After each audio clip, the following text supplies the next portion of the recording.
오늘 말씀을 통해서 또 기도회를 통해서 하나님이 주시는 믿음의 확신을 얻으시는 귀하고 복된 시간 되시기를 주님 이름으로 간절히 축원합니다. 아멘.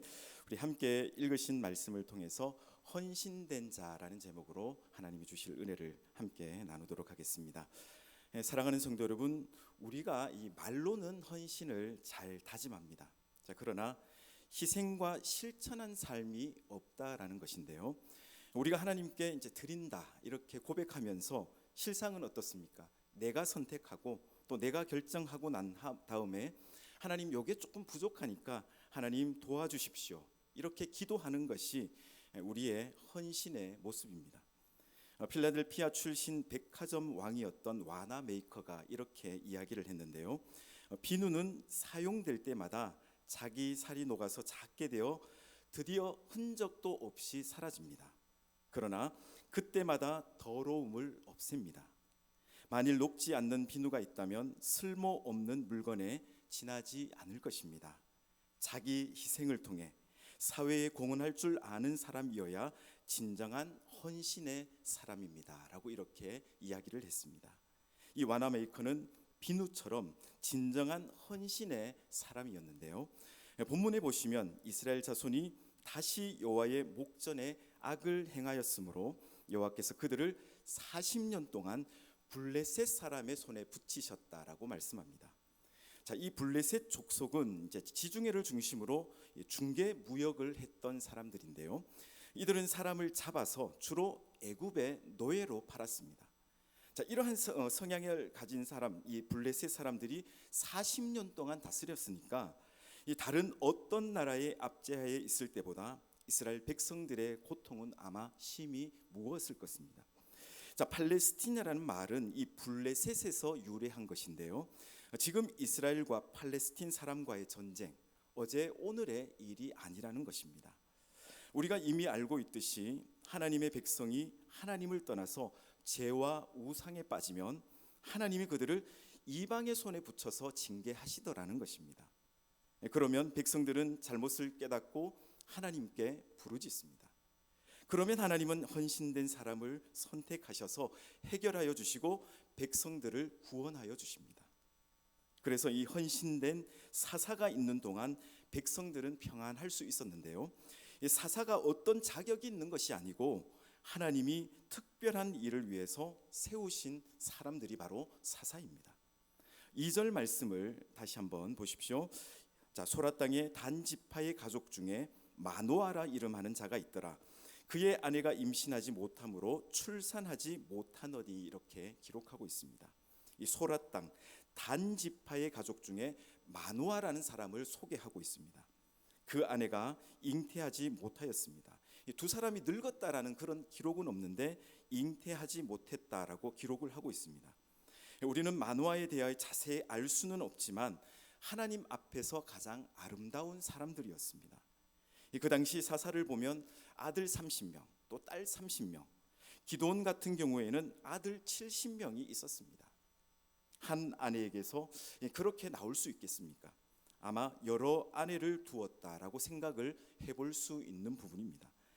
당시 아들이 많은 것은 축복이었는데요. 이 성문에서 말할 때도 이 자식이 많은 아버지는 함부로 대하지를 못했습니다. 그렇게 아들들을 많이 둔 것은 하나님이 주시는 축복을 받으려 했다기보다는 자신들의 축복을 이렇게 만들려고 했던 것 같습니다. 이 마노아 부부는 자식은 여호와의 주신 기업이기에 하나님이 주시면 뭐 주시고 안 주시면 그만이다라는 그렇게 만족하며 살았던 것입니다. 여호와의 사자가 보라 내가 본래 임신하지 못함으로라고 말씀합니다. 그러므로 어쩌면 이 부부들도 남들이 다 하는 방법으로 첩을 두어 자식을 얻을 수도 있었을 것입니다. 사사가 그렇게 하는데 마노아 부부가 왜 그렇게 하지 못했겠습니까?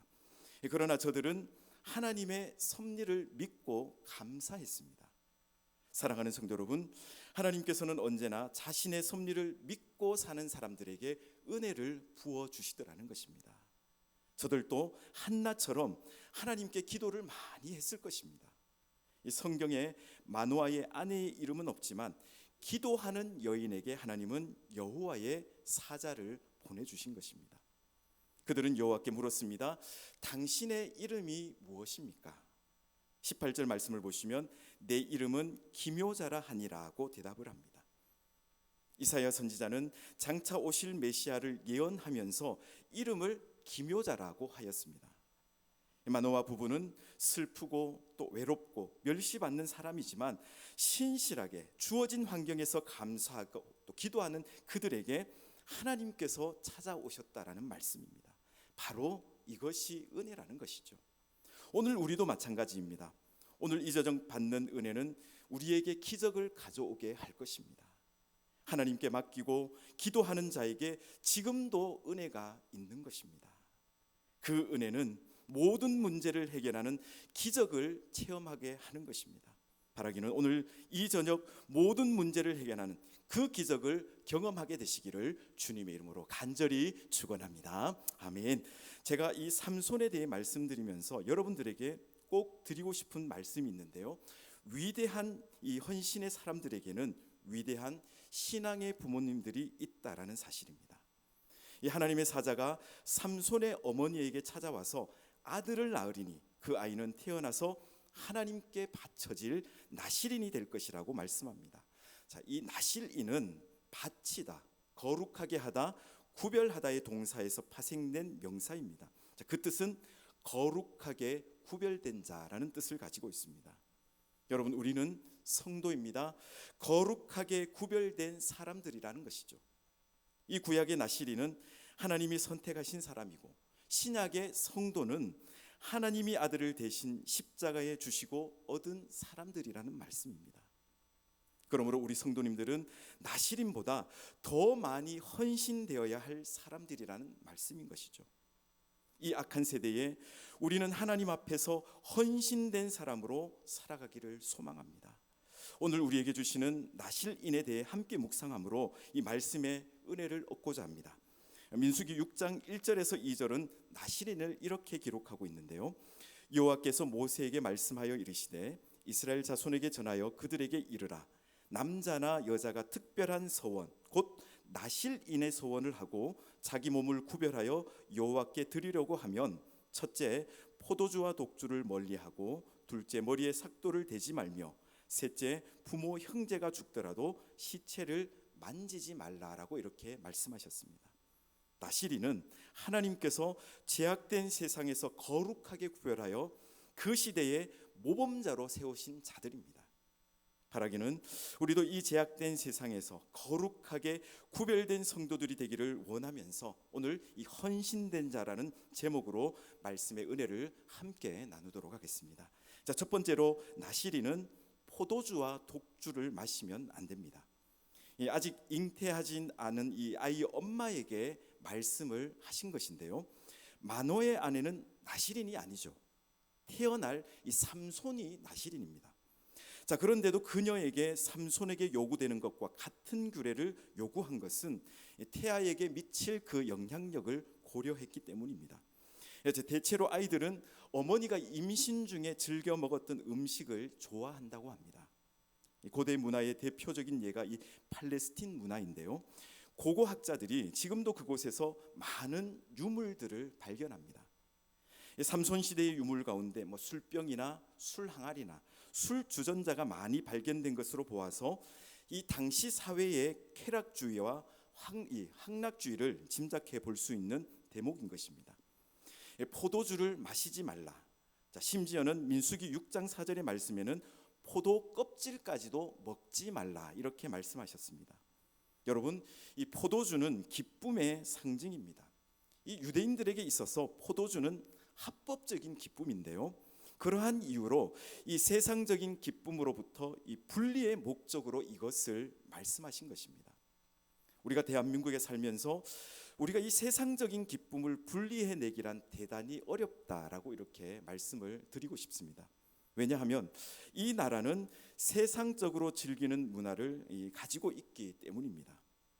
자, 엔조이라는 이 말을 너무 많이 사용을 하는데요.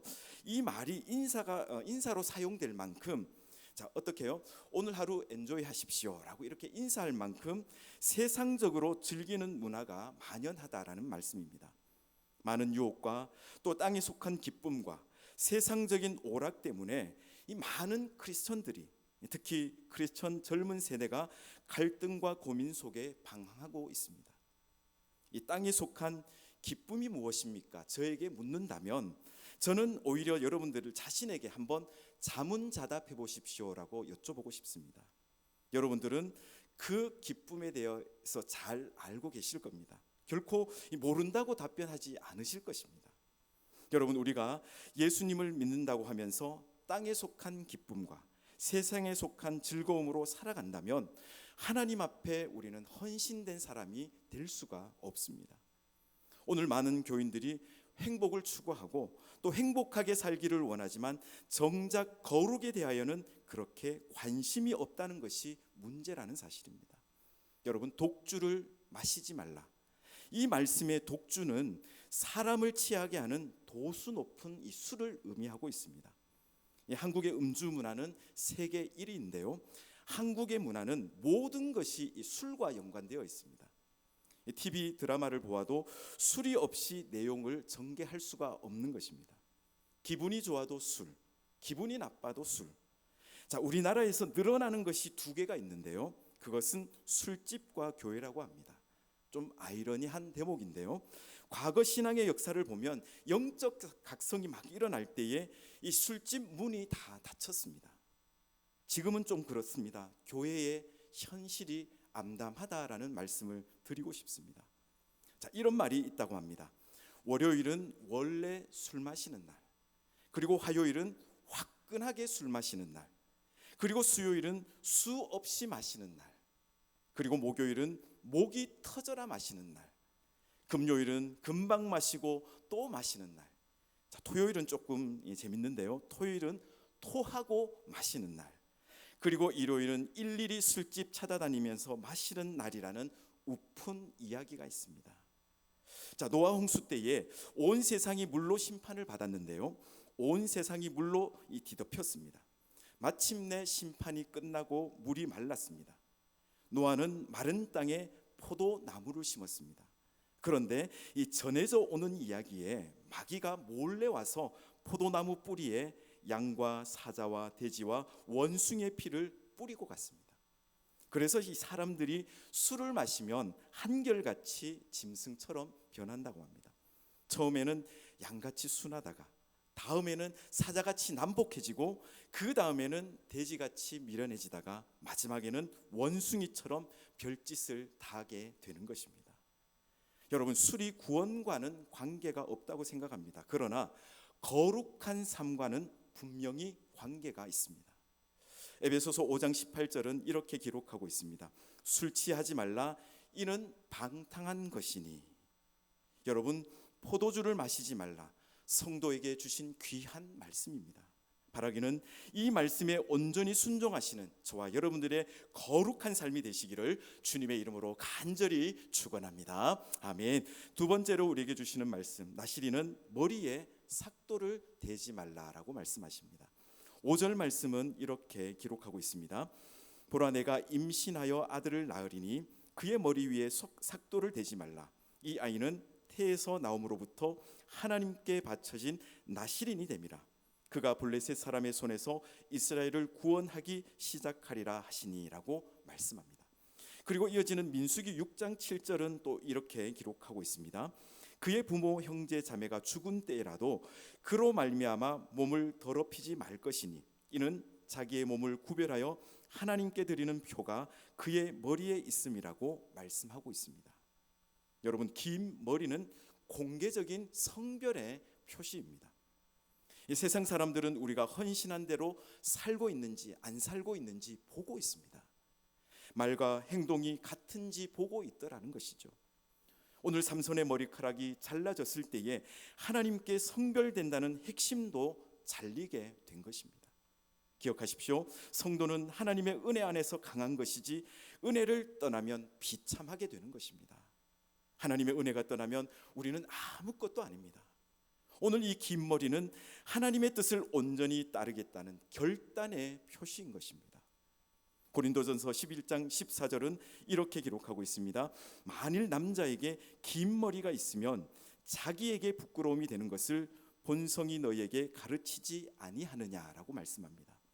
만일 남자가 긴 머리가 있으면 자기에게 부끄러움이 된다라고 말씀하고 있습니다. 여자의 긴 머리는 영광이 된다고 말씀하셨는데요. 여러분, 무슨 뜻입니까? 본문의 말씀은 머리를 자르지 말고 길게 기르라는 말입니다. 신약에서 남자의 긴 머리는 부끄러움이었습니다. 그러나 나시리는 기꺼이 하나님의 영광을 위해서 부끄러움도 참아야 한다라는 뜻입니다. 헌신된 사람에게는 자기 의나 자기 영광이 없습니다. 오직 하나님의 영광을 위해 사는 것입니다. 우리 신앙의 선진들은 영광은 하나님께서 받으시고 수고와 희생은 우리가 하겠습니다 하는 자세로 사신 분들입니다. 히브리서 12장 2절은 이렇게 말씀합니다. 믿음의 주여 또 온전하게 하시는 이인 예수를 바라보자. 그는 그 앞에 있는 기쁨을 위하여 십자가를 참으사 부끄러움을 개의치 아니하시더니 하나님 보좌 우편에 앉으셨느니라고 말씀하십니다. 주님은 이 세상에 계실 때에 많은 고난과 십자가의 부끄러움을 당하셨습니다. 히브리서 기자는 우리도 능력을 지고 영문 밖으로 그에게 나가자고 말씀하고 있는 것입니다. 우리도 주님과 함께 부끄러움과 고난을 당하자라는 말씀인 것이죠. 그렇습니다. 성도가 땅에서는 주와 함께 고난의 증인이 되어야 되고 영광은 장차 하나님의 나라에서 받는다고 사도 베드로는 고백하고 있는 것입니다. 하나님께 헌신된 사람은 긴 머리를 가지고 있는 사람들입니다. 무슨 말씀입니까? 언제나 어디서나 무엇에든지 예수님을 믿는 표시, 그러니까 예수로 인해 우리가 고난과 때로는 부끄러움을 당하는 그 고백이 우리의 삶 속에 있어야 된다라는 말씀인 것입니다. 여러분 아마 이 사건을 기억하실 겁니다. 미국 콜로라도주의 이 한 고등학교에서 정신분열증이 있는 학생이 총기로 마구 사람을 죽였을 때에 이 캐시 버널이라는 여학생에게 너 예수님 믿지? 라고 물었습니다. 그녀는 얼마든지 아니요 믿지 않습니다 라고 한다면 목숨을 건질 수 있는데 나는 예수님을 믿는다고 말하고 여학생은 순교하였다라고 합니다. 여러분 이 사건이 우리에게 주는 교훈이 무엇일까요? 긴 머리는 히브리서의 말씀과 같이 주님과 함께 부끄러움을 고난을 당한 흔적을 말씀하고 있는 것입니다. 여러분 성도는 긴 머리를 가지고 있어야 됩니다. 바라기는 하나님의 영광을 위해서 이 세상에서 고난과 부끄러움을 당할지라도 우리가 장차 하나님의 나라에서 잘했구나, 착하고 충성된 종아, 칭찬 들으시기를 주님의 이름으로 간절히 축원합니다. 아멘. 세 번째로 우리에게 주시는 말씀은 나시리는 시체를 가까이 하지 말라라고 말씀합니다. 이 본문에는 부정한 것이라고 말씀하는데요. 민수기 6장 6절에서는 나실인으로 있을 때 시체를 가까이 하지 말라. 부모와 형제 자매가 죽은 때에라도 그로 인하여 몸을 더럽히지 말 것이니 이는 자기 몸을 구별하여 하나님께 드렸기 때문이라고 말씀합니다. 시체를 만지지 말라. 이 죽음은 죄악이 빚어낸 결과입니다. 죄의 삭은 이 사망이라고 말씀하셨습니다. 따라서 나실인이 시체를 멀리하라는 것은 죄악을 멀리하라는 그 말씀의 뜻인 것입니다. 죄와 구별된 성결을 유지하는 것이 바로 헌신된 삶이라는 말씀입니다. 히브리서 11장 25절 말씀에 죄는 즐거움이라고 말씀하고 있는데요. 이 죄는 우리가 하나님의 은혜로 만족하지 못할 때에 우리 안에서 일어나는 것입니다. 기억하십시오. 하나님의 은혜와 헌신된 삶의 기쁨과 말씀 안에서 즐겁게 살면 죄가 우리를 유혹하지 못하는 것입니다. 여러분 신앙생활이 즐거우십니까? 그러면 죄의 유혹을 이기며 살아갈 수 있을 것입니다. 제가 한번 여러분들에게 여쭙겠습니다. 진실한 마음으로 한번 대답해 보시기 바랍니다. 여호와는 나의 목자시니 내게 부족함이 없으십니까? 아멘이십니까? 그렇습니다. 그렇게 될 때에 여호와로 인해 내게 부족함이 없을 때에 시험하는 악한 영이 우리를 엄습하지 못한다라는 말씀입니다. 여러분 기억하십시오. 하나님의 은혜 안에 있는 삶이 바로 기쁨의 삶이라는 사실입니다. 이 기쁨이 극대화될 때에 어떤 죄악의 일시적인 기쁨이라도 우리 안에 들어올 틈이 없다라는 것입니다. 마태복음 5장 30절 말씀은 이렇게 기록하고 있습니다. 또한 만일 내 오른손이 너로 실족하게 하거든 찍어내버리라. 내 백체 중 하나가 없어지고 온몸이 지옥에 던져지지 않는 것이 유익하니라고 말씀합니다. 무슨 말씀입니까? 우리 안에 죄를 지을 수 있는 동기가 있다면 아예 없애버리라는 말씀입니다. 이 보르네오 섬에는 이 네펜데스라는 아름다운 꽃이 있습니다. 자, 모양도 아름답지만 이 향기가 다연 압도적입니다. 자, 이 식물은 뿌리에서 물을 공급받지만 꽃잎으로 이 벌레도 잡아 죽입니다. 그러니까 이 곤충들이 감미로운 이 향기에 취해서 꽃잎에 오면 꽃잎은 이렇게 문을 닫아버리고 독한 소화의 액을 내뿜어서 곤충을 녹여서 죽여버립니다. 여러분, 이 네펜데스 꽃처럼 우리 주위를 한번 둘러보시기 바랍니다. 아름다움과 향기와 유혹에 빠져서 낭패를 당하는 그리스도인들이 너무나 많이 있습니다. 여러분, 부모나 형제의 죽음은 가장 슬픈 감정인데 그 감정이 얼마나 오랫동안 우리를 지배합니까? 부모, 형제의 죽음을 만지지 말라는 뜻은 이러한 영적인 의미를 담고 있습니다. 이 나시린은 어떤 감정이나 압박감이나 어떤 능력이라도 그 영향으로 인하여서 하나님의 헌신된 삶을 포기할 수 없다라는 말씀입니다. 그렇습니다. 성도는 세상의 어떤 감정이나 억압에도 좌우되어서는 안 된다는 사실을 우리에게 말씀하고 있는 것입니다. 로마서 8장 35절에서 37절 말씀은 이렇게 기록하고 있는데요, 우리가 함께 읽으시면 좋겠습니다. 우리 35절에서 37절 말씀을 함께 읽겠습니다. 시작. 누가 우리를 그리스도의 사랑에서 끊으리요? 환난이나 공고나 박해나 기근이나 적신이나 위험이나 칼이랴. 기록된 바 우리가 종일 주를 위하여 죽임을 당하게 되며 도살 당할 양같이 여김을 받았나이다 함과 같으니라. 그러나 이 모든 일에 우리를 사랑하시는 이로 말미암아 우리가 넉넉히 이기니라. 아멘. 그렇습니다. 나시린들은 직접 죄와 싸우고 어둠의 권세와 싸우는 것보다 어떻습니까? 내 속에, 내 삶 속에 있는 교만과 탐욕과 정욕과 게으름, 분노, 그리고 불신앙과 싸우고 보이지 않는 악의 세력과 싸웠던 것입니다. 마찬가지로 오늘 우리도 부름받은 성도로 살아가실 때에 우리의 싸움이 혈과 육이 아니고 우리 안에 있는 죄악을 미워하는 것임을 우리가 알아야 될 것입니다. 동시에 죄에서부터 나와서 거룩한 삶의 자세를 통하여서 우리가 살고 있는 이 사회를 좀 더 성결하게 만드는 그리스도의 향기의 역할을 우리가 감당할 수 있어야 될 것입니다. 결론적으로 한 예화를 통해서 말씀을 정리하고자 합니다.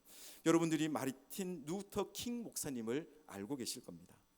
암살당하기 2달 전에 이런 설교를 하셨는데요, 저는 가끔 죽음에 대하여 생각합니다. 그리고 저의 장례식을 그려봅니다. 만약에 여러분들 중에 누가 혹시 저의 장례식에 계신다면 길게 말하지 말라고 부탁하십시오. 누군가 조사를 잃는다면 그 사람에게 짧게 해달라고 부탁하십시오. 그리고 제가 노벨상을 탄 것이며 300여 개의 표창과 상을 받은 것에 대하여 말하지 않게 해주세요. 그것은 중요한 것이 아니기 때문입니다.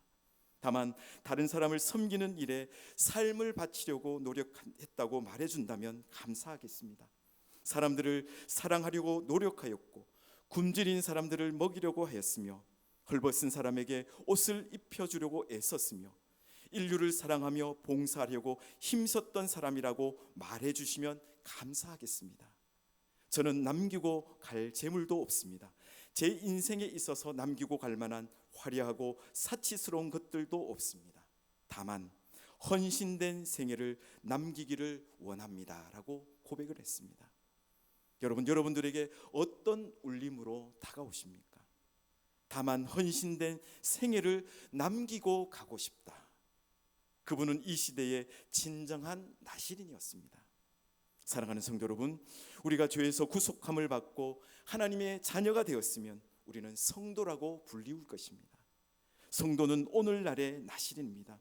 하나님께 헌신된 삶이 있어야 될 것입니다. 에베소서 4장 1절 말씀은 이렇게 기록하고 있습니다. 그러므로 주 안에서 갇힌 내가 너희를 권하노니 너희가 부르심을 받은 일에 합당하게 행하여라고 말씀하십니다.